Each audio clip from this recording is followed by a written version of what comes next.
لله وكفى وسلام على عباده الذين اصطفى.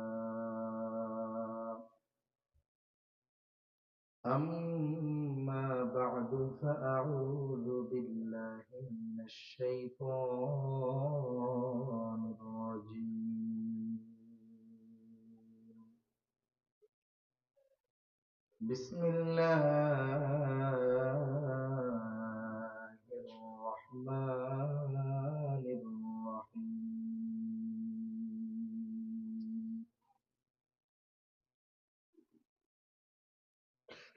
المال والبنون زينة الحياة الدنيا.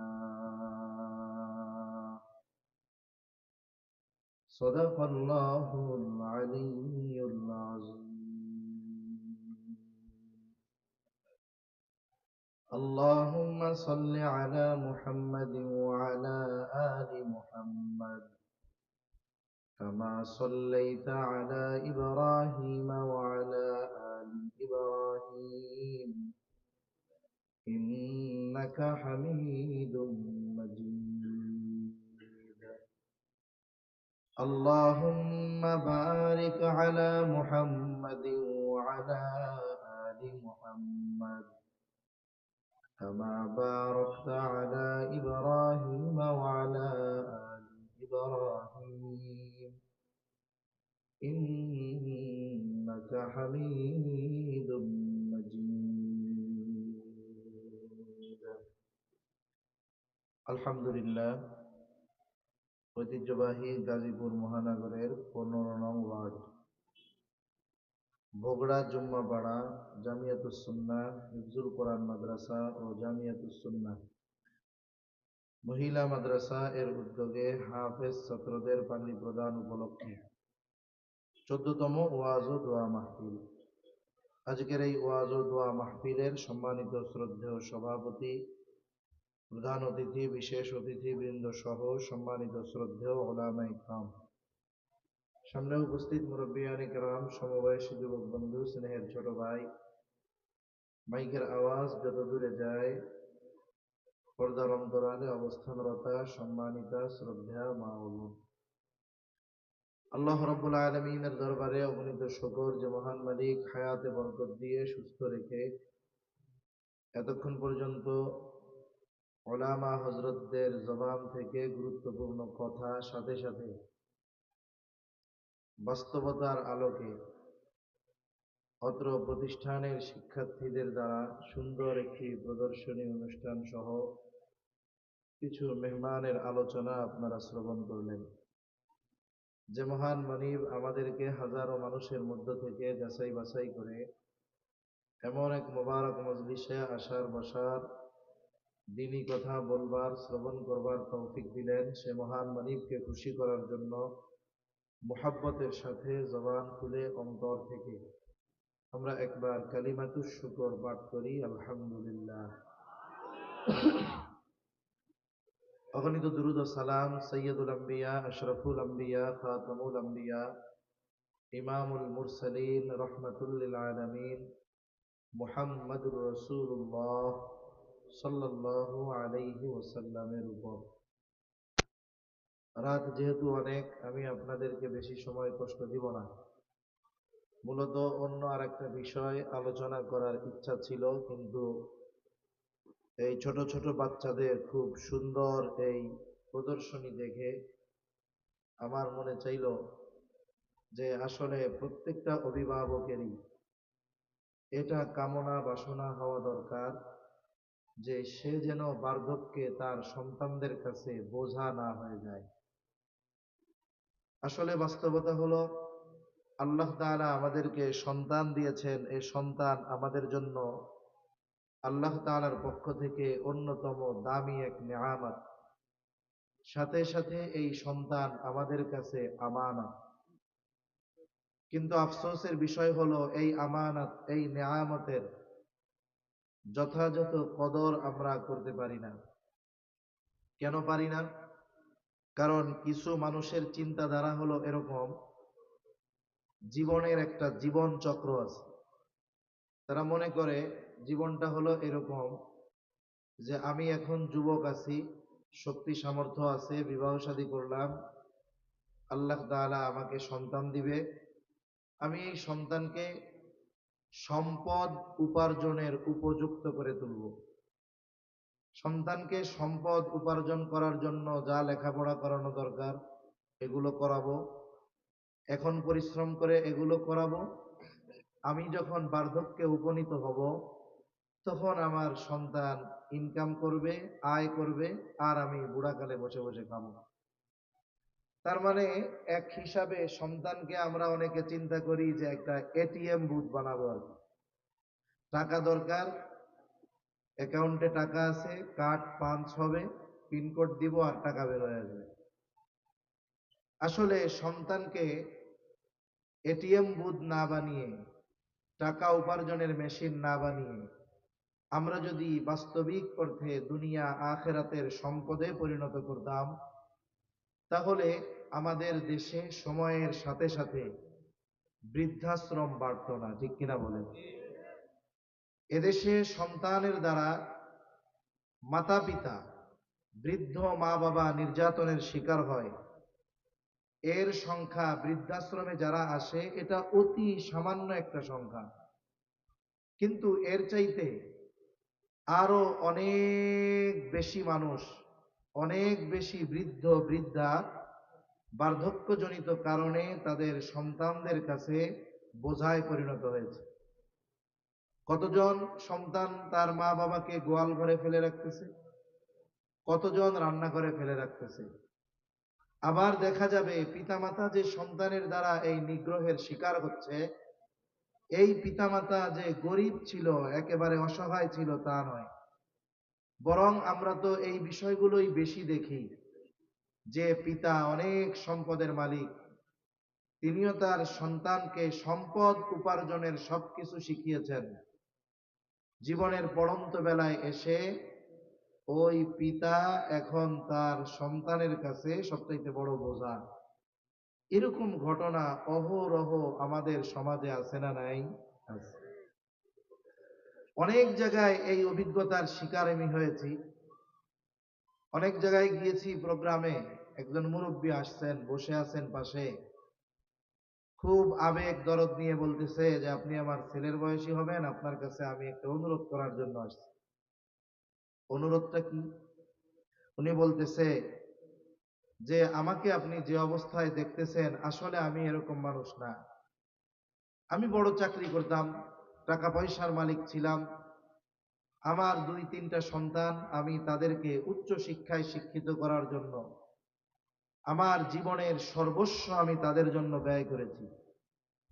এখন আমার এই সন্তানগুলো সব সেটেল, কেউ ইউরোপে, কেউ আমেরিকায় সেটেল, ঢাকায়ও তাদের অনেক সম্পদ আছে, টাকা পয়সা, গাড়ি বাড়ি সব আছে। কিন্তু এই জীবনের পড়ন্ত বেলায় এসে যেই সন্তানদের জন্য আমি আমার জীবনের সব কিছু শেষ করলাম, এই জীবনের পড়ন্ত বেলায় আমি অসুস্থ, আমার ওষুধ কেনার টাকা পর্যন্ত আমার এই সন্তানেরা দেয় না। হুজুর একটু ওয়াজ করেন যাতে সন্তানগুলো তার মা বাবার হক আদায় করে, পিতামাতার হকের ব্যাপারে একটু ওয়াজ করেন। লোকটা তো মোটামুটি ডিটেলস আমাকে ওনার অবস্থা বলছে, কয়েক জায়গায় এরকম বলছে আমাকে। তা আমার তখন ওনারে বলতে মন চাইছিল যে আপনি এত কিছু করছেন, কিন্তু সন্তানকে কি কোনোদিন মুসলমান বানানোর জন্য চেষ্টা করছিলেন? এত উচ্চ শিক্ষায় শিক্ষিত করেছেন, আপনি তাকে একটু কি কোরআন শিখিয়েছিলেন?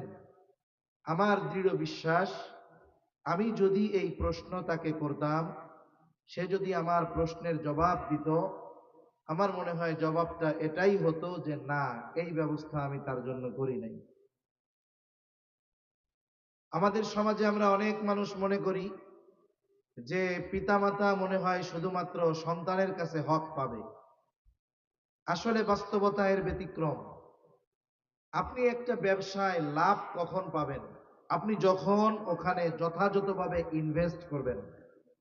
ইনভেস্টের সাথে সাথে এই বিজনেসের যথাযথ তদারকি আপনাকে করতে হবে। ইনভেস্টও করলেন, তদারকিও যথাযথভাবে যখন করবেন, সময়ের সাথে সাথে এক সময় আপনার ওই ইনভেস্ট থেকে আপনার প্রফিট আসবে, লাভ আসবে। জীবনটাও এক ধরনের বিজনেস বলতে পারেন। আপনি আপনার সন্তানের জন্য যা করবেন, একটা সময় সন্তানের থেকে ওটাই আপনার জন্য আসবে। আর আমরা মনে করি যে পিতামাতা শুধুমাত্র সন্তানের কাছে হক প্রাপ্য। না না, বাস্তবতা হলো সন্তানও তো পিতামাতার কাছে হক পায়। সন্তান তার কাছে মা বাবা হক পাবে কখন? একটা 6 বছরের বাচ্চা, 8 বছরের বাচ্চা, আপনি যদি ওই বাচ্চাটাকে বলেন যে আগামীকাল থেকে আমি তোমার বাপ, আগামীকাল থেকে তুমি রিক্সা চালায়া আমাকে উপার্জন করে খাওয়াবা। 8 বছরের এই নাবালক বাচ্চাকে আপনি যদি হকের কথা বলে রিক্সা নিয়ে রাস্তায় নামিয়ে দেন, বলে এতে তার কাছ থেকে হক আদায় করা হবে না, বরং তার উপরে জুলুম করা হবে। ঠিক কিনা বলে?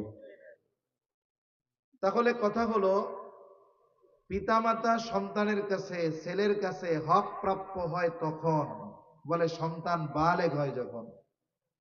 একটা সন্তান প্রাপ্তবয়স্ক হওয়ার আগে, বালেগ হওয়ার আগে আপনি তার উপরে কোনো কিছু চাপিয়ে দিতে পারবেন না। তার মানে তার কাছ থেকে হক পাওয়ার জন্য আপনার দীর্ঘ একটা সময় অপেক্ষা করা লাগবে। কিন্তু একটা সন্তান তার পিতার কাছে হক পায় কখন?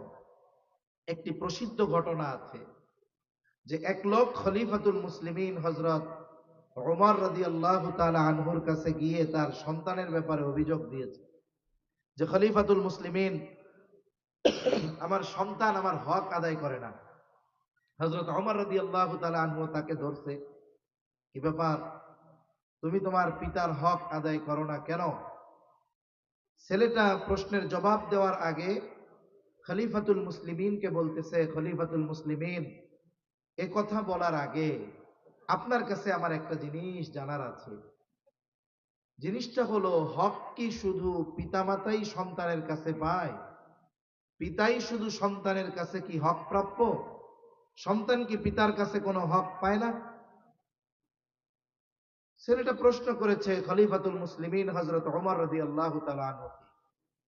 হযরত ওমর রাদিয়াল্লাহু তাআলা আনহু মৌলিক কয়েকটা হকের কথা বলছেন। এর মধ্যে প্রথম যেটা তিনি বলেছেন যে প্রত্যেকটা সন্তানের তার পিতার কাছে হক একটা দিনদার মা। একটা সন্তানের তার পিতার কাছে প্রথম হক কি? একটা দিনদার মা। ভাই আওয়াজটা ছেড়ে দেন, ঢ্যাপ ঢ্যাপ না করে রিভার্ব দিয়ে দেন, তাহলে সুন্দর হবে। আওয়াজ সুন্দর হচ্ছে মাশাআল্লাহ। তাহলে প্রত্যেকটা সন্তানের তার পিতার কাছে প্রথম হক একটা দিনদার মা। জোরে বলেন কি? দিনদার মা।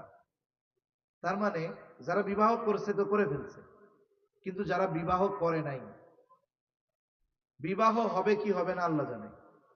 বিবাহ হলে সন্তান হবে কি হবে না আল্লাহ তাআলা জানে, সেটা তো পরের ব্যাপার।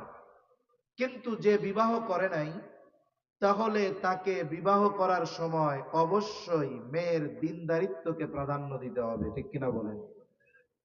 যারা দেয় নাই, হাদিসের মধ্যে আসছে 4টি জিনিস দেখে বিবাহ করা হয়। কয়টা জিনিস? 1 নাম্বার তার সৌন্দর্য, বংশ, মাল। 4 নম্বর নবীজি বলেন দিন। তবে দিনের ব্যাপারে স্পেসিফিক ভাবে নবীজি বলেন ফাযফার বিদাতি দিন, তোমরা দিনকে প্রাধান্য দাও। একজনের মধ্যে বাকি 3টা আছে, সৌন্দর্য আছে, সম্পদ আছে, বংশ আছে, দিন নাই, বাদ দিয়ে দাও, ওর দ্বারের কাছে যাওয়া যাবে না। কিন্তু তার মধ্যে পরিপূর্ণ দিন আছে, কিন্তু অনেক উচ্চবংশীয় নয়, অনেক সুন্দরীও নয়, আবার অনেক টাকা পয়সাও নাই, কিন্তু বিয়া হয়ে গেছে। একটু সবর যদি করা যায় তাহলে কি হতে পারে?